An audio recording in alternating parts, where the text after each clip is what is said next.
मैं गरीब तुम्हा करुणा सागर, दुष्ट करत बल जोरी प्रभुजी, लाज रखो तुम मोरी. कानोपात्रा भगवंताच्या समोर आहेत.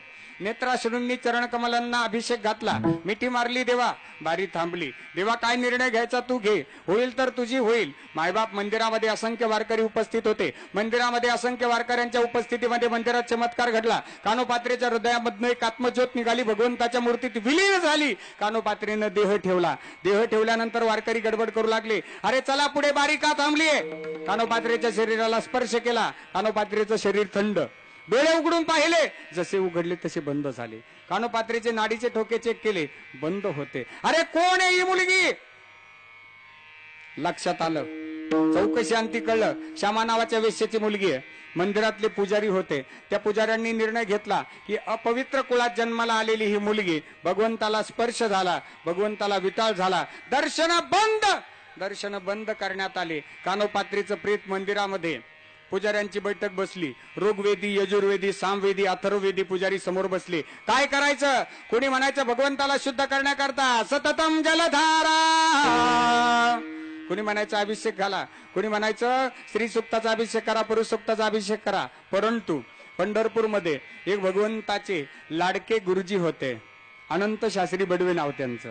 ते समोर आले. त्यांनी चारही शाखातील ब्राह्मण गुरुजींना सांगितलं, हे पहा माफी मागून बोलतो, उद्या तुम्हाला मी निर्णय देतो, उद्या काय असेल तो आपण निर्णय घेऊ, आजची रात्र मला द्या. रात्र झाली. प्रसंग डोळ्यासमोर आणा. भगवान पंढरीचे पांडुरंग परमात्मा, कानोपात्रेचं प्रेत पडलेलं, अनंत शास्त्री समोर बसलेले, आसनस्थ होऊन, प्रभू कौल द्या आता.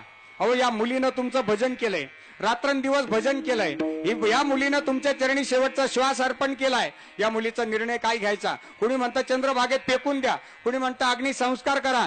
काय करायचं प्रभू? निर्णय द्या. उद्या जर निर्णय दिला नाही तर तुमच्या या भक्ताचा अपमान ठरेल. हा भक्ताचा अपमान, हा तुमचा अपमान ठरेल. प्रभू निर्णय द्या. रात्री 2 वाजले पण निर्णय येईना. अखेर अनंत शास्त्रींना झोप लागली. झोप लागलेल्या अवस्थेमध्ये रात्री 2 वाजता कानोपात्रेचं प्रेत पडलेलं, झोप लागली. अशाही अवस्थेमध्ये रात्री 2 वाजता चैतन्य घुमू लागलं. हे अनंता, हे अनंता. अनंत शास्त्री उठले. अरे हा तर माझ्या देवाचा आवाज आहे. कुठून आवाज येतोय? गरुड खांबापर्यंत पळत गेले, महाद्वारापर्यंत पळत गेले, भगवंत दिसेनात पण आवाज थांबेनात. हे अनंता, हे अनंता, हे अनंता, हे अनंता, अनंता. अरे अनंता, अरे अनंता, अरे एक कर रे बाबा आता. भगवंत समोर येईनात. ही कान्होपात्रा त्रैलोक्यामध्ये असे पवित्र. कान्होपात्रा नावाची मुलगी आहे. ही त्रैलोक्यामध्ये सगळ्यात पवित्र अशी मुलगी आहे, जिने भजन केलंय, माझ्या चरणी शेवटचा श्वास अर्पण केलाय. अरे अनंताईला बाहेर जागा देऊ नका. माझ्या दरबारामध्ये उजव्या बाजूला समाधी करता जागा राखून ठेवलेली आहे. कान्होपात्रेची समाधी बनवण्यात आली. दुसऱ्या दिवशी उजव्या बाजूला मायबाप ज्या भाविकाच्या अंतःकरणात श्रद्धा आहे त्या भाविकाची भगवंत सेवा करतो. नुसती सेवा करत नाही तर जन्म आणि मृत्यूचं कोड सोडवतो. अभंगाचं दुसरं चरण. हिंडताया मागे पुढे, तया मागे पुढे, हिंडताया मागे पुढे, तया मागे पुढे, हिंडताया मागे पुढे, मागे पुढे, हिंडताया मागे पुढे, तया मागे पुढे. नाची कोणाचा काळ, नाची कोणाचा काळ, नाची कोणाचा काळ, नाची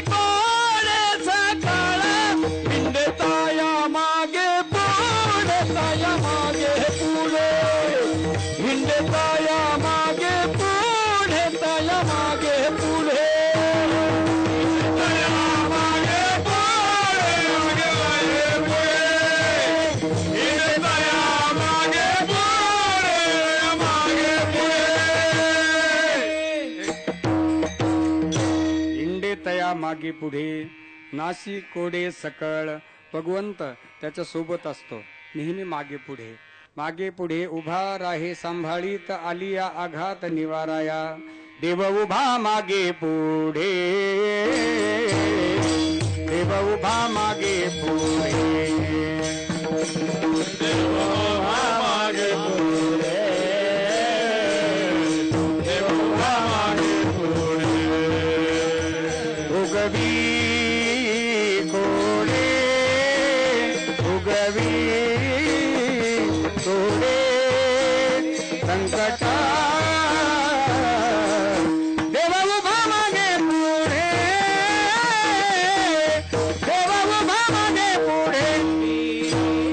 पुढे पुढे पुढे संकटा. देव उभा मागे पुढे, देव उभा मागे पुढे. भगवंत दूर जात नाही, दूरच जात नाही. जो अनन्य भाव आहे ज्याच्या अंतःकरणामध्ये अनन्या चिंतयन्तो माम ये जना पर्युपासते तेषां नित्याभियुक्तानां योगक्षेमं वहाम्यहम्. येथे कचिलीला तरले जे सर्व भावे मज भजले. तया ऐलीच थडिये सरले माया जाळ. त्या भाविकांच्या अंतःकरणातील जन्म मृत्यूचं कोडं सोडवतो. पण सोडवत असताना भगवंत कुठपर्यंत राहील की ज्या भाविकाच्या अंतःकरणात श्रद्धा आहे अखेरच्या श्वासापर्यंत तोपर्यंत भगवंत राहील. अभंगाचं तिसरं चरण. घरी करी बसे वरदारी, करी बसे हरिदारी, हरिदारी वसे हरी, हरिदारी वसे हरी, हरिदारी वसे हरी, हरिदारी वसे हरी, हरिदारी वसे हरी, हरिदारी वसे हरी, हरिदारी वसे हरी. विश्वंभरी भावजा, विश्वंभरी भावजा. हिंडतय मागे पुढे, हिंडतय मागे पुढे.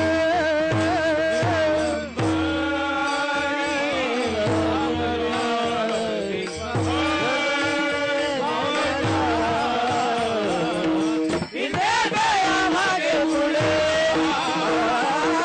हिंडतय मागे पुढे.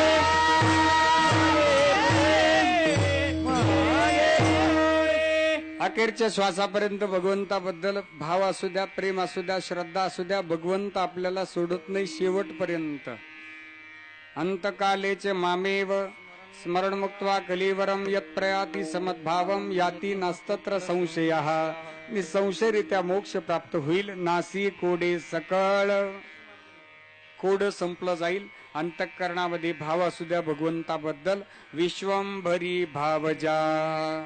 भाव असावा फक्त अंतःकरणात भाव. एकदा उद्धवाने भगवंताला प्रश्न केला, देवा हो देवा, अहो तुम्हाला बहिणी किती आहेत? बहिणी म्हणे अरे 2 बहिणी आहेत ना. म्हणजे कोण कोणत्या? म्हणे अरे तुला माहिती नाही का, एक सुभद्रा आणि दुसरी द्रौपदी. या 2 बहिणीपैकी आवडती बहीण कोणती हो? माणसाला मूळ मुद्द्यावर येण्याकरता थोडस लांबून यावं लागतं. एकदम मूळ मुद्द्यावर येता येत नाही. वातावरण निर्मिती करावी लागते, ज्याला पूर्वमशागत म्हणतात शेतकऱ्याच्या भाषेत. एकदम पेरणे मुठ नाही धरता येत. अगोदर नांगरट, हॅरो, मग त्यानंतर रोटावेटर, त्यानंतर वापसा आला की मग पेरणी. वापसा धरणारा खरा यशस्वी बरं का कोणत्याही क्षेत्रामध्ये. वापसा धरून घेता आली पाहिजे. वेळ टळता कामा नये. मडे झाकून या करीती पेरणी. देवा अहो या 2 बहिणीपैकी लाडकी बहीण कोणती? आवडती बहीण कोणती? भगवंताने उत्तर दिलं अरे द्रौपदी. उद्धवाने प्रश्न केला, सख्खी बहीण सोडून दिली आणि मांडलेल्या बहिणीचं एवढं काय कौतुक बा? दुसऱ्या दिवशी भगवंताने उद्धवाला घेतलं आणि पहिले सुभद्रा मातेकडे आले. सुभद्राताई, ओ सुभद्राताई. सुभद्राताई बाहेर आल्या. कृष्णा, अरे काय बाबा, काय गडबड आहे एवढ्या सकाळी? मला जेवायचं, मला जेवायचं. सुभद्रा म्हणे, एवढ्या सकाळी स्वयंपाक होत असतो का? 7 वाजलेत आता सकाळचे, एवढं लवकर आहे? अरे निदान पंक्ती तर येऊ दे.